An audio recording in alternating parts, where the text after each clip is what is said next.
While I didn't spend as much time this year targeting flathead, I still managed to catch some good ones. So let's talk about the lures that got it done, but before that, let's start with the gear. So for most of the time, I was running a 7-foot, 1 to 3 kilo ultralight fast action spin rod paired with a 2000 to 2500 size reel, running 8-pound braid and anywhere from 6 to 12-pound leader. 12-pound might sound heavy for flathead, but if they inhale the lure, they start rasping up that line. You'll be glad you had slightly thicker gauged leader. But some days the bite was tough, the water was clear, dropping it down to 6-pound and just hoping you got the hook set in the corner of the mouth got the job done. Now, depending on your rod, it might not be able to cast up to the heavier weight jig heads that we might want for flathead. So if that's the case for you, jump up to maybe a 2 to 4 kilo that can cast up to 10 grams. For me, I'm using the 13 Fishing Code Red rod, so it makes for a great flathead rod. I'm going to run through each of these lures by technique, and the first one I'm going to start with is trolling. So my favorite trolling lure this year was the Rapala Jack Deep 5. So this thing is a little 5-centimeter diver. It dives to 3 meters, but it's still very trollable in shallower depths. I usually aim to troll this along the banks in 1.5 to 2 meters of water and run it only 20 to 30 meters behind the boat or the kayak.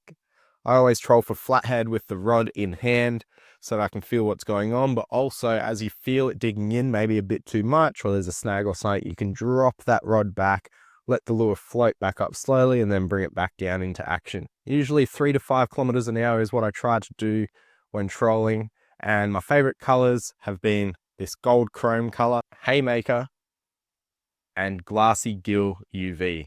Now let's talk about jerkbaits on the flats, and my favorite lures for doing that this year has been the Rapala ripstops. Both of these sizes are great. There's a smaller profile and a bigger profile. The bigger profile has 3 sets of trebles, and there's also shallow and deep runners. So for me, anything under 80 centimeters deep, really shallow flats, I'm running the shallow version, and anything over that, say from the 80 centimeter to the 1.5 meter depth, I'm running the deeper runner. The goal for these is big, long casts, so use the wind to help assist that lure get super far away from you, and aim for patches of sand between weed beds. Then you're going to jerk the rod tip down a couple of times, 2, 3, 4 times, and then pause. Pause for up to 5 seconds. The longer pauses sometimes attract those bigger fish. As they sit there and look at it, the lure starts to float away and they come over and smack it. And my most effective colors this year have been reasonably natural colors, so albino shiner and herring. Next up, let's talk about glide baiting. I think we overlook the drawing power of large lures a lot of the time here in Australia, but it's something that I'm starting to build more confidence in.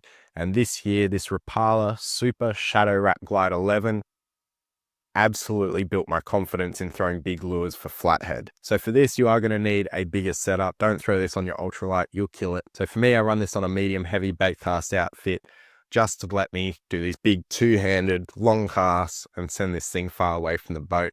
Now they are removable tungsten inserts. I've upgraded the hooks, not because they need upgrading for flathead, but simply because I use this lure a lot. I'm not sure how well you can see. This thing has taken a beating. I've only used literally this one lure this year. It's caught me a ton of fish. I do run it a little bit heavier, 20-pound leader, simply because those bigger models will chafe you off.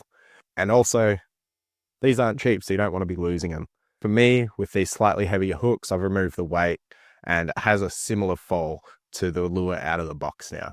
So this lure works best in under 1 meter of water on the flats, and the goal is to get it to just jerk or snap from side to side a few times and then fade to the bottom. And that's again on the pause is when they're going to hit it. So to do that, I'm actually not working it too much with the rod tip because it is a heavier rod. You absolutely can do that. And often little twitches will get it to snap and stay in the one spot.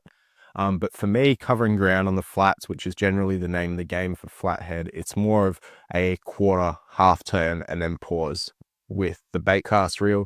And that tends to give this a really good left, right action. And then you pause for that fade and wait for the hit. So I've only run one color this year. It's this one. It's called Sunny Snow.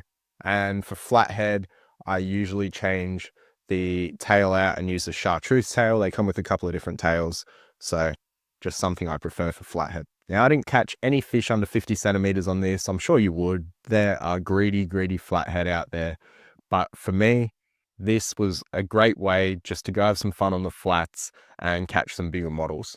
Last up, arguably the most effective way to chase flathead, and that is with soft plastics. And my first choice for this would be the Crush City 3-inch heavy hitter. I usually rig this on a 1/4 ounce 3/0 finesse jig head, and this lure can be hopped or rolled. Generally speaking, if the tide's running super hard, it's hard to stay in contact with the lure, or if I'm in super shallow water where a hop would bring the lure out of the water, I prefer a slow roll. And any other time, water's deeper, current's slow, I prefer to hop it. My favorite colors have been real shad in clear water and neon pearl or pink sunset in dirty water, and then white bait really any of the time. My second soft plastic pick would be this 2.5-inch Crush City The Imposter. If you want to get yourself a bag of table size flathead, this would be my pick.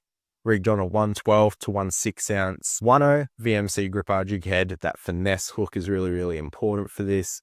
And the only retrieve I really use for this is a hop along the bottom. My favorite flathead colors have been Yabby when out in the flats, Bloodworm UV or Lumo Candy when up the river, and Banana Prawn or Purple Haze when the water's a bit colored, but not actually that dirty.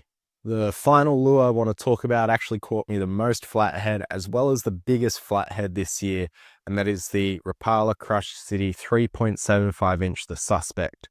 So this is a new size in the Suspect model that came out this year. It has a super tight shimmy on the tail, and it is a flathead magnet. So I run this one a little bit heavier on a 3/8 ounce 4/0 VMC gripper heavy jig head.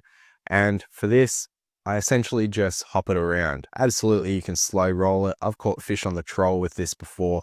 But for me, I prefer to hop it. The most effective flathead colors for me when the water was clear was whiting and bait fish. And when the water was dirty, white bait or neon pearl absolutely got the bite.